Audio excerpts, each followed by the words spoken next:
welcome to this very special show of Mission Unstoppable.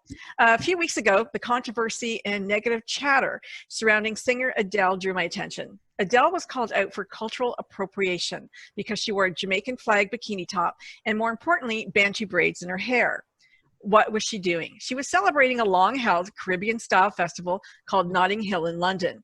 So this got me to thinking about cultural appropriation and the difference between that and appreciation, the Black experience in America versus Africa and other parts of the world.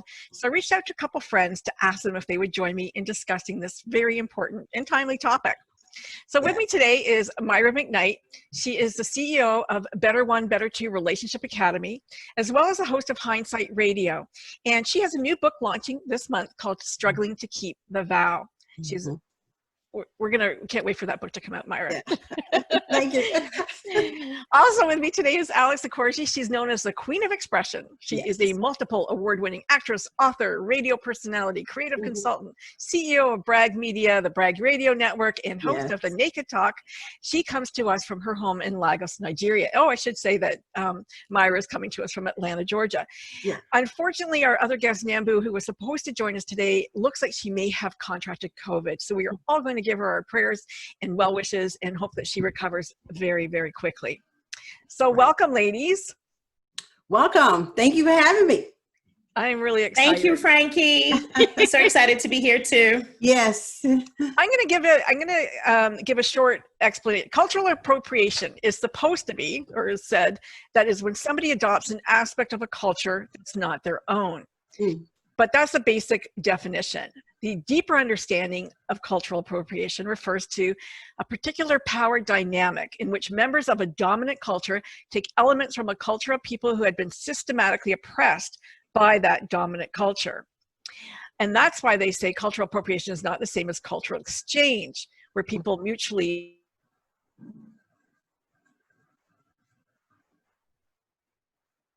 Frankie?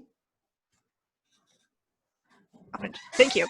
I know that when Adele put on, the Jamaican bikini and the cultural braids, the people from the Caribbean culture reached out to her and said, "Oh, Adele, we love you. We think it's great that you're wearing our flag. Don't worry about anything. It's all really cool." Yeah. And I know that when you go to Jamaica, they'll go to the beaches and they'll say, "Do you want your hair braided? Do you want your hair done? Buy our stuff." And I'm sure when you go to any foreign country, they try to sell, if I went to Africa, there'd be African prints, why don't you buy this or why don't you buy that? So as a white person, if I buy that stuff, is it wrong for me to buy that stuff? I'm not making money on it. So what do you think? Who wants to take the floor? I'll say, no, it's not wrong for you to buy it. Why not? It's about unification and coming together. You do have pockets of people that want to kind of hijack, as far as they say cultural, as far as hairstyles, but I get hairstyles from anybody. It doesn't matter. And for them to just kind of put Adele, who's one of my favorite songstresses, in that box, I think it's kind of unfair. To do that. They did the same thing to Bo Derek years ago when she did those braids. It was kind of like, oh my God, how dare you do that? But what do you think, Alex? Well, you know what? I think, first of all, no, you're not wrong to buy them because let's be honest, there is, even though there's a group of people who are trying to preserve culture, there is a globalization that's happening right now, right? Absolutely. The modern multicultural ecosystem where we're all basically exchanging our cultures and arts and style and taste and all of that. So with Adele, I really feel like Adele was appreciating the culture, not misappropriating it or appropriating it, because I felt like, first of all, I heard she grew up in the neighborhood where, the carnival happens. I've been to the carnival here, right? They had one time, I think in 1998 or something, there was a Notting Hill carnival here in Lagos. I'm not Jamaican, right? Yeah. But, I wanted to be, at the carnival. So I think what I saw was a woman whose body has changed, who just wanted to come into, she was just trying to wear this new body. And she thought, oh, well, I'm going to this carnival, I can wear something. Now, I still understand, though, that when we talk about appropriation, cultural appropriation, we're talking about also not using stuff out of context. So I guess the issue that those who are preserving the culture have a problem with is the fact that she was wearing their flag, right? Okay. So maybe, wearing the flag, which, let's be honest, there are ways that you can borrow from a culture, or you can try something that without misappropriating the culture in itself. So when you look at something as a national icon, as the flag, right? And here she was wearing this flag, she's not Jamaican. That would be out of context. That might look wrong. Yeah. Okay. She did wear the I think her top was the crop top. The bikini top was but yeah, where that wasn't the problem. Where the people had the problem was with the Bantu braids, and it was the Americans that had the problem with the Bantu braids. They go, how dare you wear those braids? They belong to our African culture, and you're not allowed to wear those. Yeah. I mean, I'm sure that somebody said it. I'm sure she didn't do those on her own. Somebody said, hey, let me do your hair like this for you.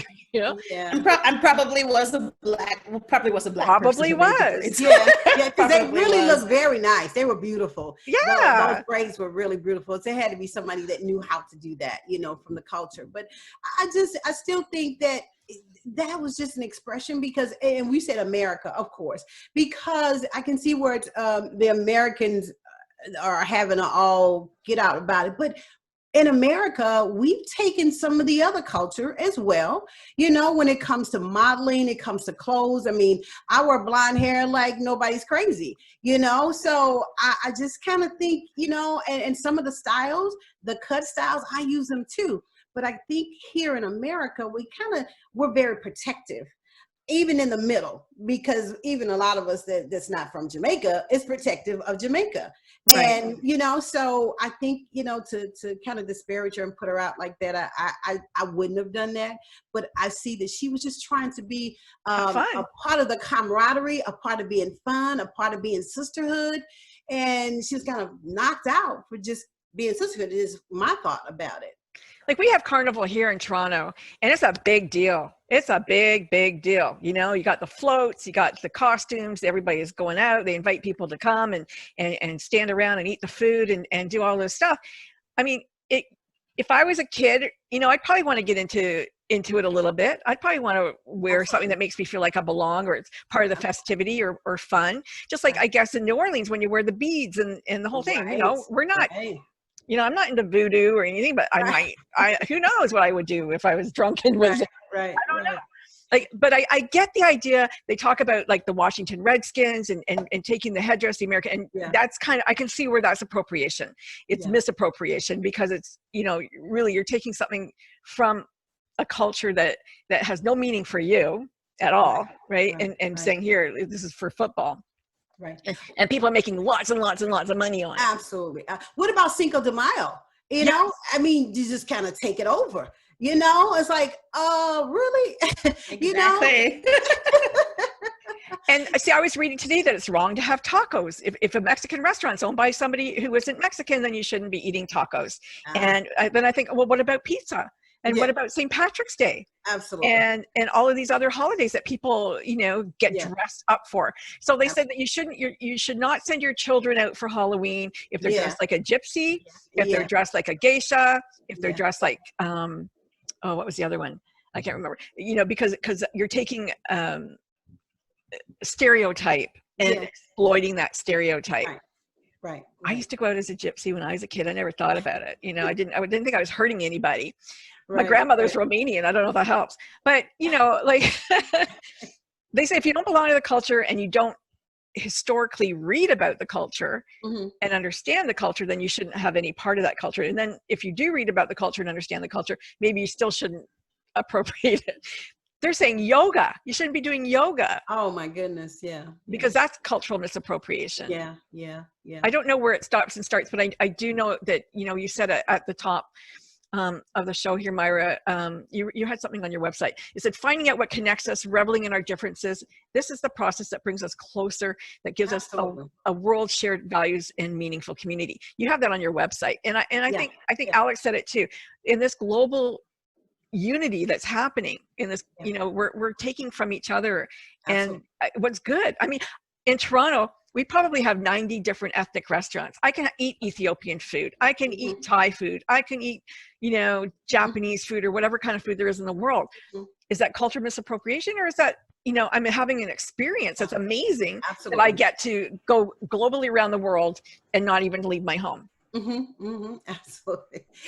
I think those people kind of fall on deaf ears after a while, because this is the coming together. This is the blending of the people. And however we blend, whether it's through hair, whether it's through, the different types of hair and things of that nature, we have to blend together. And taking a little bit of each culture to understand it and the reason why you're doing it, even if it's just a heartfelt opportunity, that there was an event she was going to and she wanted to blend in, she wanted to be a part of. And I think that that's great, because if we do more of that, take a teeny bit of each culture together and show that appreciation, I think we'll be a better whole world. Actually, I think we'll be a better world when we do that. So I guess the idea is you don't make money off of it. If you don't make money off of it, you're okay. Absolutely. Have you experienced that, Alex? Cultural appropriation in Nigeria?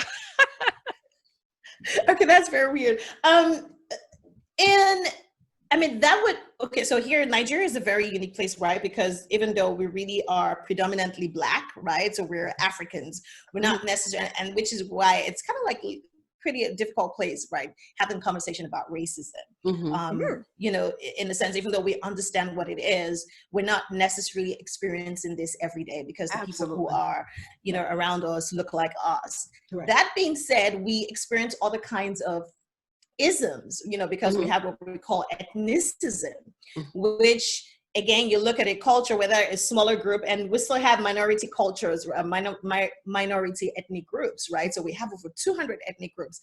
People are not all the same, right? Here in Nigeria, even though we have one country, we all come from different parts, from the West, from the East, from the North, from the South, and all of these places have different ethnic groups and speak over 200 languages. And so you would go to a part of, I get to face stuff like that, like, something like, oh, you're Igbo, right? Or you shouldn't be, can I call my child a Yoruba name, right? Because, well, I'm from the East, right? And or if somebody was wearing, if an Igbo person saw a Yoruba person wearing their cultural attire, right? That would be some kind of cultural misappropriation or appropriation. So there's still that, people still trying to hold on to culture, tradition as it is, right? As opposed to seeing tradition evolving. And that we're all, unifying, and there's this, exchange. So people still, you're from the West, I'm from the East. No, these kinds of people talk this way, or should dress this way, or shouldn't touch that. So it's there, little, it's here, right here, really, even though we don't call it that, it's pretty much here. I understand that people are afraid to lose their culture. I do understand that. And I applaud the natives, when they teach language lessons, because they were, the Aboriginal Indians in America and Canada, they lost that language, and they were torn apart from their language, and said, no, you can't keep your Indian name. You have to have an English name, and you can't speak this language anymore. And so I understand you want to get back to your roots. And a lot of people do want to know their roots. But, it's funny, Alex, I'm going to be blunt, because I don't know how else to, is there a Black group in Nigeria that's like the whites of the Blacks? Do you know what I'm saying? That we're on the top of the food chain? Yeah. Is there a white group? Well, how do I put it? Yes, well, I mean, if you're saying, is there a minority ethnic group? I guess that's what you're saying. Yes, even though we say there are 3 main ethnic groups, there are actually 200, right? Over 200 different languages. So, but we still say there are 3 main. So if who's at the top of the food chain? Is it religious based? Is it from where you're from? How dark your skin is? Like, where does it all come from? Well, it would be even though it's now starting to look more political, right? Of course, there is a group of people, first of all, when it comes to religion, you have Christians and the Muslims, right? There's a whole lot of Christians, right? And then there is, if you're Yoruba, or you're the Igbo, or you're them. But then there's also who's controlling the political scene, right? Because whoever is, controlling politics, or who's at the top of the government, right, is creating opportunities for people from, you know, that same group of people. So it would be the struggle somewhere between, you know, I don't want to say this, but, you know, there are people who, you know, are different. And so sometimes the Igbo person feels marginalized. So they might be the blacks, right? The minority, so to speak, because they would say, oh, you know, we've had your Yoruba president, right? We've had an Hausa man be president. And, you know, we have, well, you know, you guys, you know, you don't share the, you know, the government isn't bringing, you know, industrialization and isn't, you know, bringing, isn't expanding the East, right? So they feel like they are the Israelites, pretty much. Like, you know, so there are definitely a group of people who feel like, you know, can we divide this country? We would like to start our own country. We want to separate from this country because we don't feel like you're carrying us along, or we don't feel like we belong, right? So yes, I think in, you know, in every, even in Africa, if you look at the things that were happening between South Africa and Nigeria and a couple of the other African countries, xenophobia is some kind of, you know, even if it's not race, but these are African brothers killing each other, right? They're killing themselves because they're afraid that somebody's going to come take over their jobs in their own country. So this is you trying to preserve opportunity, and you're worried that people who are visiting are coming to take over your job. So it's crazy. I remember you telling me a while ago, because you're an actress, a Bollywood or Nollywood actress, and I remember you telling me that sometimes, you know, you wouldn't get a part because of the color of your skin, that if there was a girl who was a little bit lighter, because it doesn't cost as much money to light you up, kind of thing. So there was racism in that, kind of, right? Colorism, whatever you want to call it. Yeah, colorism. Yes, there's colorism. Right. Yeah, well, you know, there, like I said, there are lots of isms, right? There are things that, you know, I remember, you know, when the early days of my career, I would audition for a part and I would get the part and I was given the role. And just as we're about to film, you know, another actor will get, you know, they will bring her like from back, like she wasn't part of the production, probably didn't audition or anything, but then, you know, they would switch us and then go, oh, you know, she's getting your part. And I'm like, why? And they're like, well, she's lighter, right? You know, she's light skinned. And that happened not once, not twice, not three times. And sometimes that has you wondering, looking at yourself and maybe even starting to hit the color of your skin. You know, for me, not, but, you know, for a lot of other people, we've seen Black people bleach because, you know, they wanted to be lighter because somehow they felt more attractive being white or just looking closer to being white. So it was like, okay, you know what, I might be appreciated more if I was just light skinned. I think that I see this even in places like India where they have the caste system. India, definitely they have the caste system. The lighter you are, the more attractive you are. The lighter you are, the more attractive you are. And when you're in the entertainment industry, I think it's that way pretty much. Like you look at all bleaching creams and lightening creams, what's it there for? Like you want to look brighter, you want to look more attractive.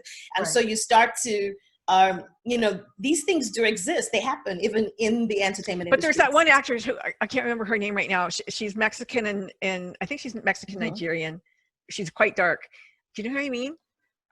She was in a number of really big films last year or year before.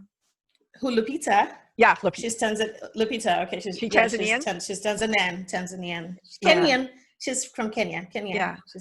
But she grew up in Tanzania. Yeah, she is. But, you know, I think that she, it takes a lot of, you know, I guess, again, there is the extreme to that because it's harder for people, somebody who looks like me, right? Or maybe even a little lighter where, I mean, if you're dark, right? Just so you're dark and there's a place for you because you belong somewhere. Right. And if you're light skinned, you're light. If you're somewhere in the middle, it's like you're not dark, you're not light. So where do you belong, right? This is so it's a little, it's kind of hard because there's a role for a dark person, and then of course they would stereotype her, right? So with someone like Lupita, and I guess this is also the challenge with cultural appropriation is, you know, also not trying to fall into stereotypes, right? So you would take depicts the average Black or the average African or African American as a really totally dark person.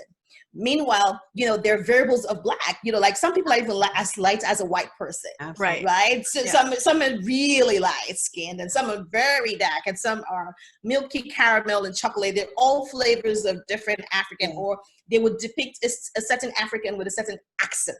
So that is, you know, there's just all that depiction that kind of, you know, misappropriates culture in a sense, right? Yeah. Absolutely. Myra, Okay. I wanted to ask you, a couple of weeks ago, my husband and I, we were talking. His last name is Irish, and he's Irish German descent. And I go, so what are you? He goes, I'm Irish. I said, what do you know about Ireland? I said, you've never been to Ireland. You don't know.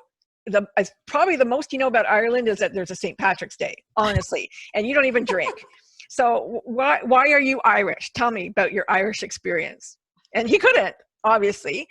Right. And so I thought about, African American. Yes, maybe not all came from Africa, but how much do they actually know about Africa and Black history? And I have a friend who's very, very big into Black history. Her and her husband teach it. She's white, he's Black, but they go to schools and they really make sure everybody really understands the culture and what happened in Black history, and not just the surface stuff, but what really happened, in Canada. And they were head of the Emancipation Festival and all of this. So they're very, very involved. But, in America, people, I'm African American, but what do they know?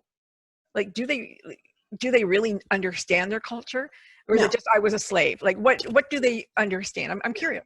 We don't, I'm going to say that. We weren't taught that in school. And that's why, they have this project called 1619 that's coming out, which Trump is denying any type of, him and Cotton, they're denying to have that put into schools to be read so you can tell the truth about America.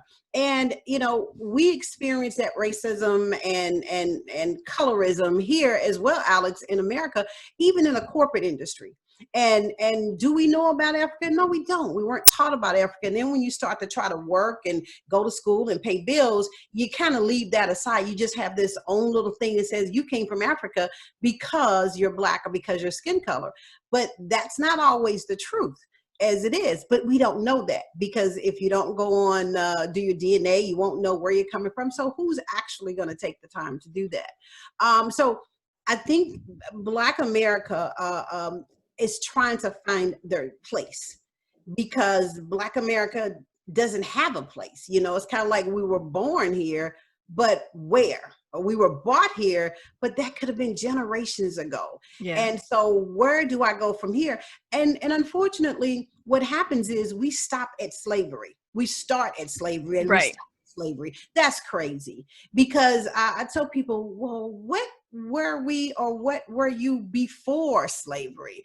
A lot of great, amazing kings and queens and patriarchs were there, but not everybody was one. Not everybody was one, but and everybody wasn't a slave, and everybody wasn't descended slaves, and unfortunately, my husband's people owned slaves, so it's all discombobulated, and there is no formal education to help our children or us to really understand, because it takes a lot of time to dig through that and find out.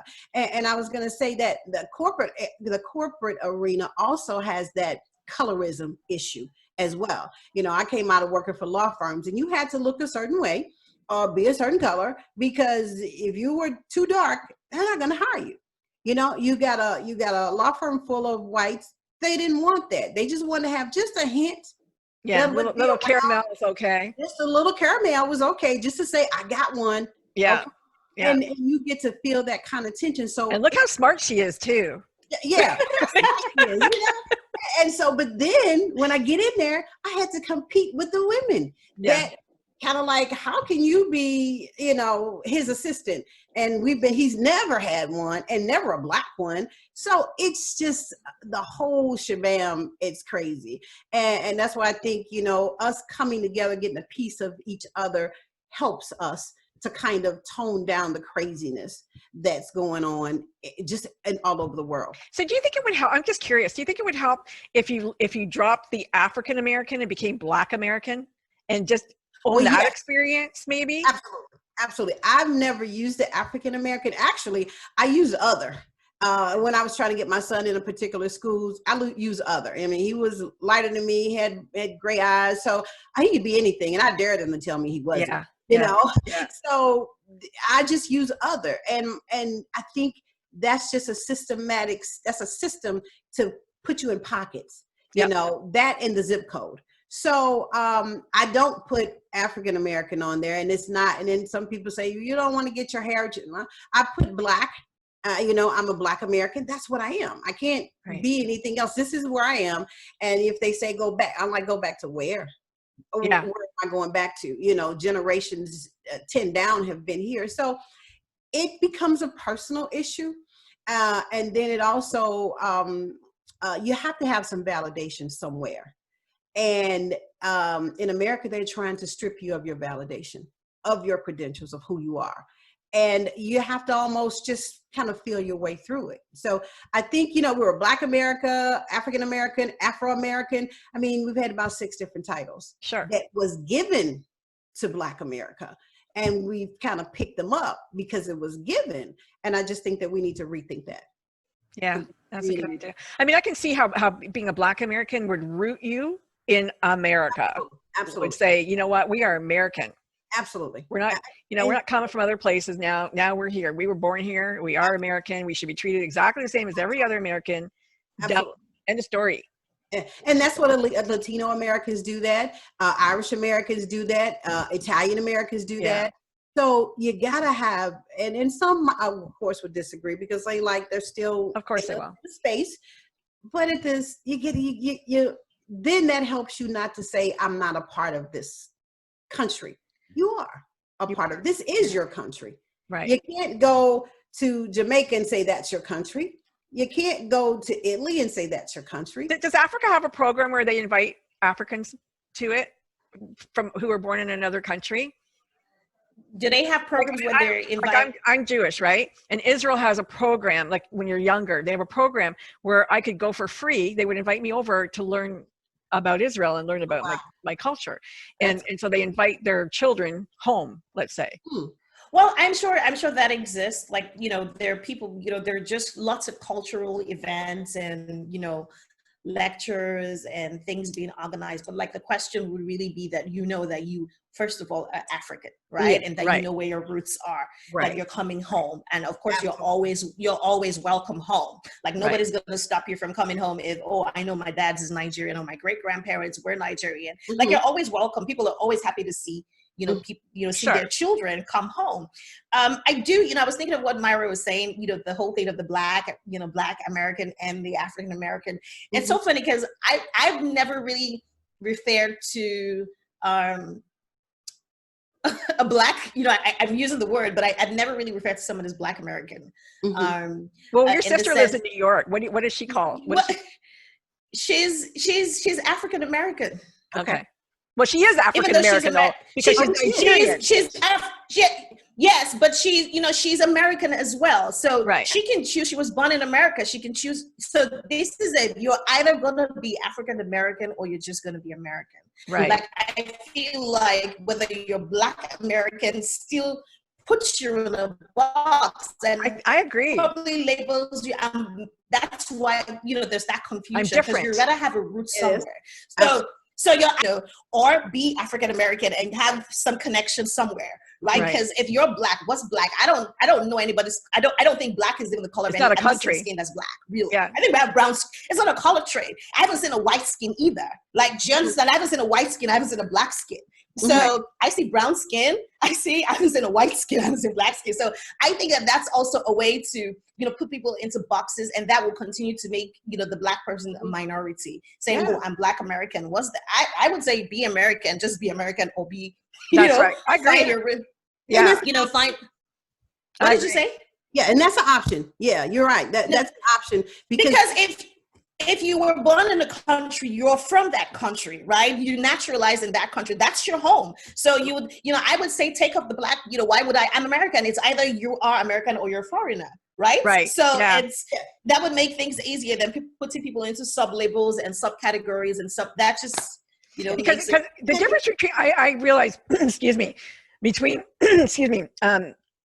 Canada and America, and I'm in Canada, is when people come to Canada, they are Polish Canadian, Irish Canadian, Chinese Canadian. But when they go to the States, they're, American Polish, American Irish, America always comes first.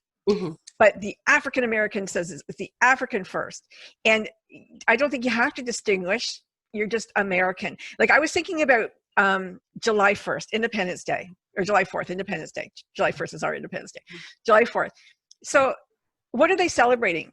The Americans are celebrating the liberation from England, from somebody being their boss.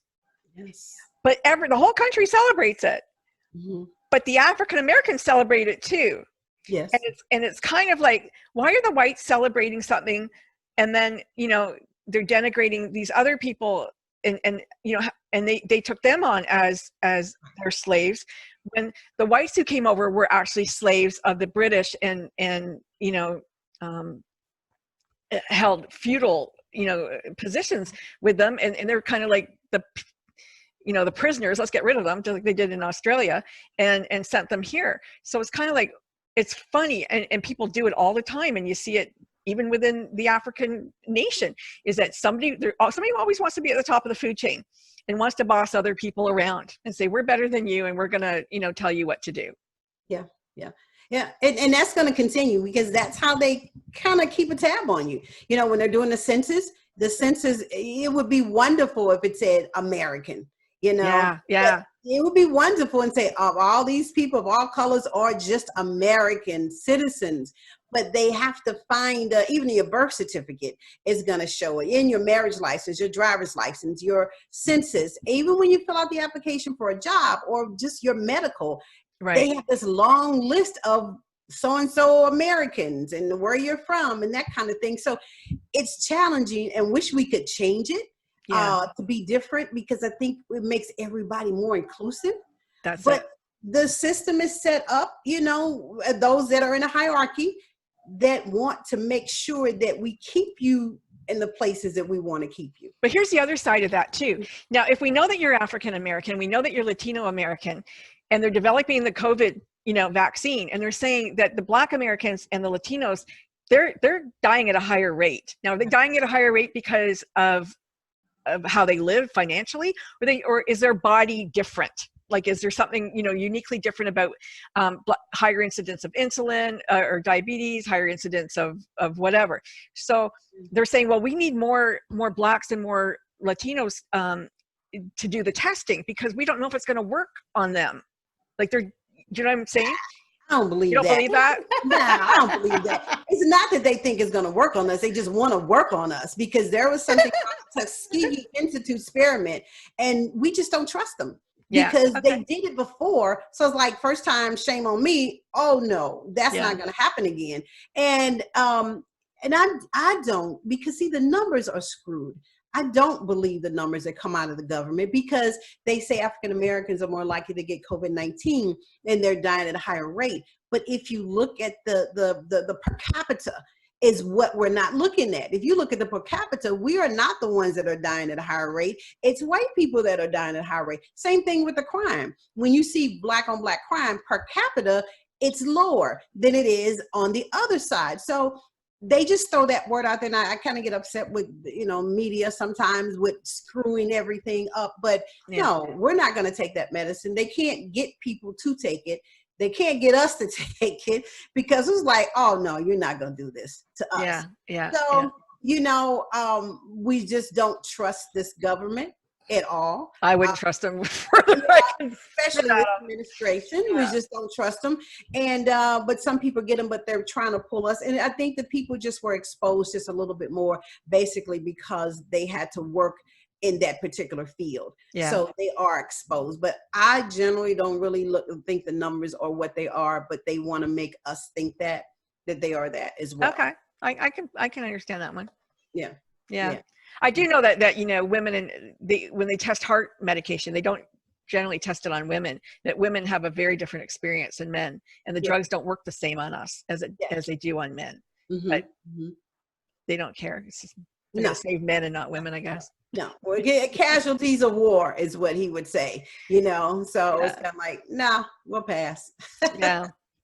Well, what a great, you know, topic. It's really interesting to talk to you guys about this, and I'm sure that there are lots of militant people who think differently, and you know, would say something very different. I have it. Hang on here. I think I have a note I wanted to read. I have a note I want to read. Oh, yeah. This is kind of interesting. I was reading on Facebook there's this man, John Amici. He was a former NBA player turned psychiatrist, and he was talking about white privilege and all privilege, he said, is about the absence of an impediment or an inconvenience. We don't notice it until it's absent. And then it's, all we notice is this impediment. Mm-hmm. So I get that, it's probably easier for me to get a job or to be respected somewhere, or to walk in and it's not as difficult for me, let's say, in certain areas. Although in St. Louis, I would tell you it's pretty damn hard.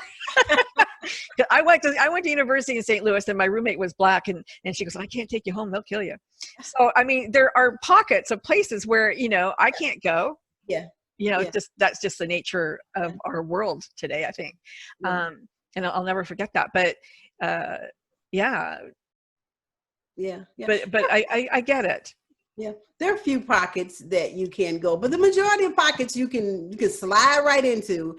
And somebody looks like me, there'd be kind of, I could be on both ends of the spectrum every now and then. It just kind of depends on where I'm going or who I'm around, things of that nature. But I could be on either side and get there. But you hate that you are the one that could get through when somebody else, that happened to me in college, and they were going to pledge, and my roommate was very dark.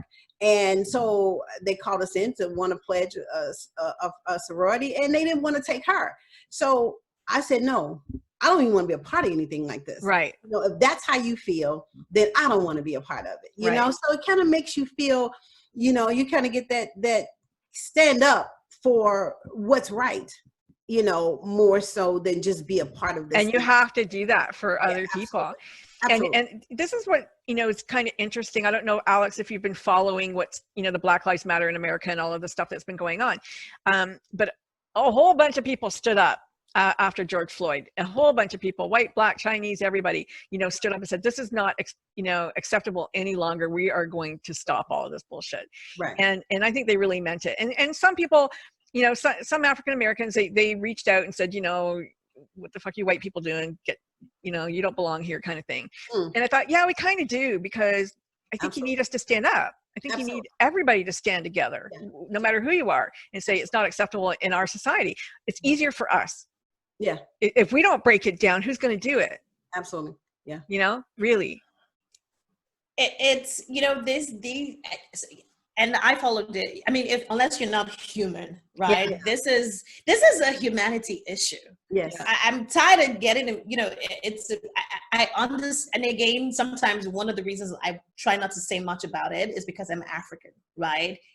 And I live in Africa. And so the way that I will process racism is different from someone who experiences this every day. Yeah. Right? Even the Africans who live in America. I have 4 of my siblings in the US. So I know what it's like to feel like you could get into trouble just because of the color of your skin. I know what it feels like not to feel safe.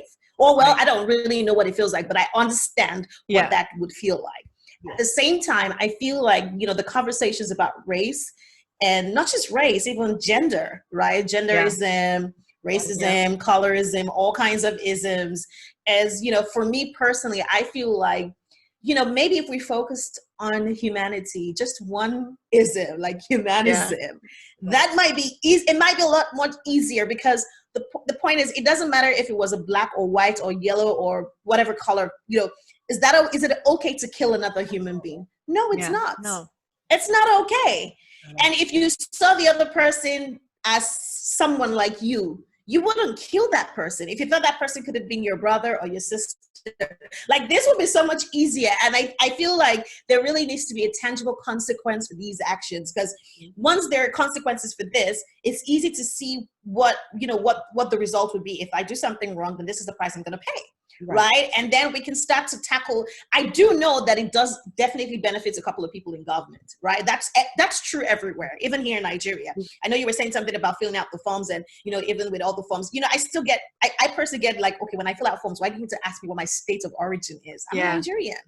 Why do you need to ask me what my state of what does it matter what my state of origin is? I hear comments, somebody go, oh, well, Igbo people, I don't really like Igbo people. Well, you don't really like Igbo people, but I'm probably more Yoruba than you are. Like, I'm more Lagosian than you are because I was born here in Lagos. But because my great-grandfather doesn't come from this part of Nigeria, it means that I don't belong. But I was born here. So the point is, if we focused and saw each other as one people, right, and then we created, there are legit consequences for actions that are inhuman. Yes. Then maybe we won't be having these conversations about race. Because let's be honest, like it's it doesn't matter to me, black, white, yellow skin. Would you want to shoot another human being? Why? Absolutely. Why? Yeah, so. It really is getting, because there's no winning. I don't know how this is going to end. Like, I'm trying to be solution focused. Like, okay, what's the end of this? How do we get this? How do we get this to stop? Yeah. Right? Yeah. So we keep going, Black lives matter. Yes, they matter, but every life really matters. Every life matters. And also every life matters. Yeah. Every life, every living thing, every living thing that God has created matters. It just matters. And I understand the reason for Black life, but going back to what you said, Frankie, about white people also coming into the fray with the protesting. But the thing is, we need white people. We need them because it's more of you all than it is of us. 13-15% of the population. Yeah, we need more than just us, because I don't think you hear us when it's just us. Yeah. Because you're looking at the color of our skin and you're like, oh, it's just them. There's no big deal. Yeah.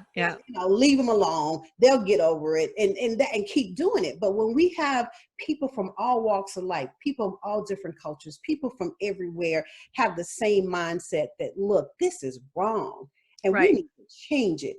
Then they start to listen, because then we have come on a united front. We're coming in numbers, we're coming in diversity, and we're ready to just kill this thing. Yeah, I mean, you got to break down the structure. You just got to break it down. Absolutely. And it's going to be the people, the citizenry is ones that's going to do it. Those that are getting paid in 30 years in Congress and the Senate and all that, they're not going to do it. They're getting paid. They're not going to do it. They got a cushion job, plus they got a retirement, plus they got insurance. Of course. So the citizenry has to come together as one and make those systemic changes through what we do it from, and I just think it just has to be that way. How is it going to end, Alex? I don't think it's going to end too well, because I don't think some of these policemen are going to, have to pay for what they've done. Yeah. And waiting time and time again that, when it pops open, it's not going to be pretty at all. I really thought after George Floyd that the police would have gone through their personnel and really started to weed out those that they really know were racist and just power hungry and just total assholes to start with. I really thought they were going to do that, but obviously they didn't, because we see the next thing keep happening. Yeah, keeps happening. And at the same time, I have a daughter who works at 911. She goes, what are people going to do if they call 911 and the police don't want to go out because the people don't want them? Mm-hmm. Then what? They're crying like, oh, this guy's just murdered. So what do you want me to do? You don't want me to come and you don't want me to help. So it's a double-edged sword, right? But they do need to weed out the bad. They definitely need to weed out those people. There are definitely people who should not be police officers. Right. Definitely people who should not be police officers. And I don't know why, there aren't psychiatrists and psychologists and profilers and people who look at that and say, no, that person, just power is going to turn them into a monster. Like, it's about money. It's all about money. And it's unfortunate it all leads to that, because they need psychiatrists and counselors that are going to come on the scene when these people have domestic problems or drug abuse or things like that. It's all about money, and it's all about power and having power over the people. The police, and then they need policemen that are part of the community. Right. Why are you going to have policemen that don't look like the people in the community? That's been said for years. That's right. I lived in St. Louis, and I know, and I understand the Michael Brown issue, because they did do those things. If my dad wasn't, if my dad didn't know the mayor, we could have been in some of those things. So it's not that the fix is not simple. The fix is simple, but getting the people to fix it is where it's the major problem for them to do it. Yeah. They don't want to do it. They like the power. They like where they are. As long as it's not your kids, your family, your wife getting pulled over, your son getting pulled over, they don't care. They just don't. And they've shown that. Yeah. Yeah. Yeah. I was so impressed by your mayor, and she totally made me cry when she got on there, and talked about the police and how worried she is for her children and all of that. And for all, me, I'm worried for all mothers of Black sons, especially who live in the United States. Like, it's horrific. Like, I can't even imagine what it's like in that conversation that you have to have, and the fear when, people just naturally fear police cars coming. We all do. A little heart races up, whatever, right? What are they going to do? But I can't even imagine what it's like, in your experience. Oh yeah, definitely. And I'm so sorry for that. I really am.